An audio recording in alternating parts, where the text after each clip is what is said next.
Hi guys, welcome back to my YouTube channel. I'm going to be talking about this new lesson from the Hair Growth Lab, Module 2, Lesson 5, Part 1. So I'm going to be talking to you guys about scalp conditions.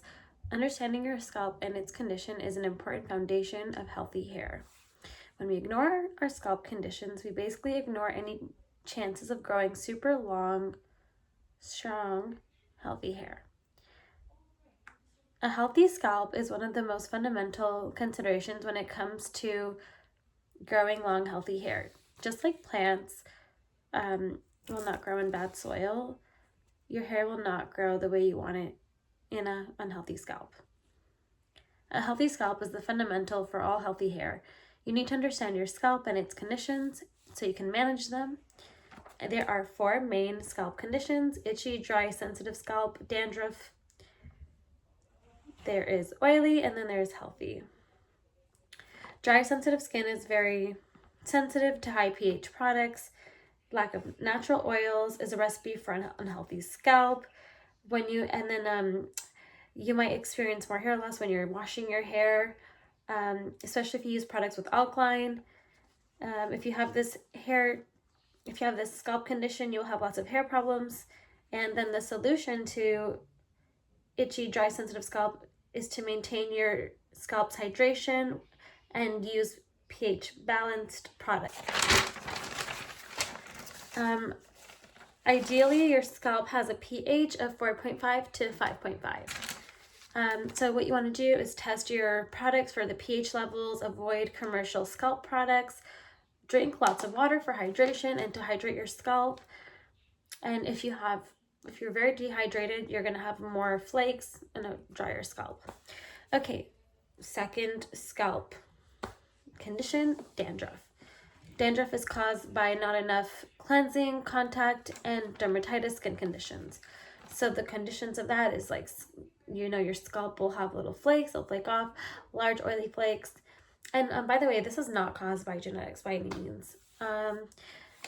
There's a big difference though with itchy, dry, sensitive scalp and dandruff. Do not confuse the two. So for dandruff, it's more like large oily flakes, and they're oilier, versus the big difference is smaller flakes. They're dry.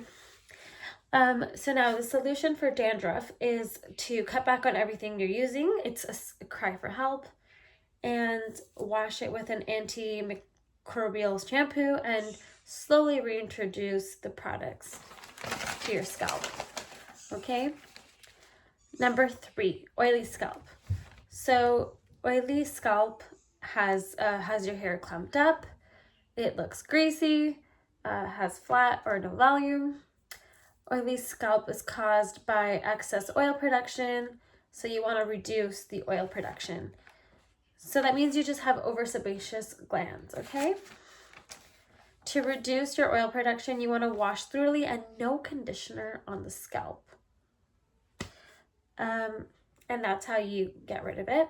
So now number 4, the 4th type of the scalp condition is a normal scalp. So it's shiny, easy, manageable hair, no particular concerns, sometimes dry or oily. What to do? For this, you just want to write out your scalp condition you have in your hair genetics profile. If you're following with the Hair Growth Lab course. But you just want to basically keep an eye. If your scalp is healthy, manageable, keep an eye on it and make sure you maintain those habits and hair care routines. And if you start to see oil or it's dry, just keep an eye out and see which products are causing that, if you can find that out. Okay? Now, moving on to Module 2, Lesson 6. Elasticity. So now we're talking about the measure of how much the hair can be stretched. So we're talking about how much the hair can be stretched before breaking. Okay? So apparently, healthy wet hair can stretch up to 50% of its original length and then return to its natural state. And then healthy dry hair can do 20% of a stretch. or less. Genetics will affect the default elasticity of your hair. Hair care practices can severely damage your hair if your hair is like inelastic, so meaning it can't stretch too much. If you like pull it too much and it doesn't really stretch, you're more likely to break it. Okay, so you have to be extra careful. So this is what we need to do now. So if you guys want to join me on this hair growth lab course, let's do the test. Let's find out, all right, does your hair have normal elasticity, or is it have or is it elastic? Inelastic, sorry. So in order to do this test, you need to test your hair from 4 different sections. Apparently your hair has 4 different sections where the elasticity is going to vary. Okay, so your hair can be attached to your head. You don't have to like cut off a piece or a strand. But to do this, you need to make sure you wet the hair and before the next step. So then you need to wet your hair.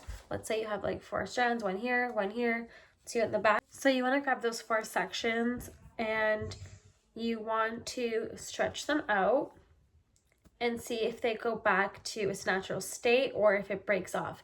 If it stretches and goes back to its natural state, you have normal elasticity. If it breaks, you have low elasticity. Okay. Hi guys, so these are my hair strands. I just literally got them from my hairbrush. I'm just gonna wet them and I'm gonna pull on them and see the elasticity. So for the most part, you can see I have normal elasticity.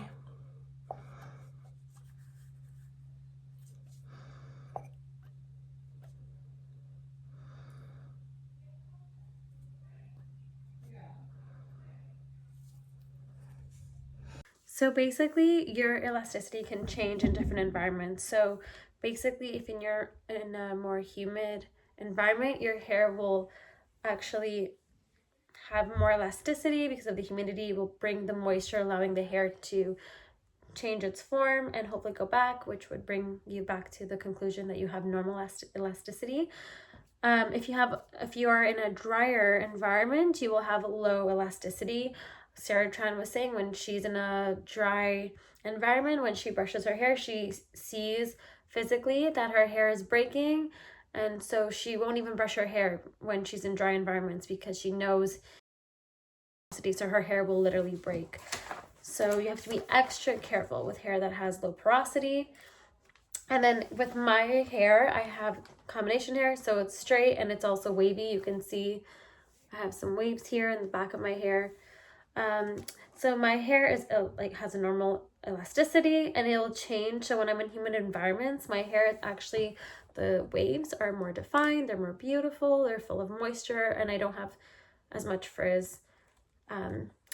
Versus when I'm in drier environments, my hair is just frizzy and I think it's just okay. Let me know if you guys understood this video where I'm explaining the lesson. So I hope you guys enjoyed these 2 lessons that I fit into this one video. Hope you guys are enjoying the lessons as much as me, and there are more lessons to come that I'm going to be studying and filming and uploading. So stay tuned for all those videos that are coming your way. And until next time, bye.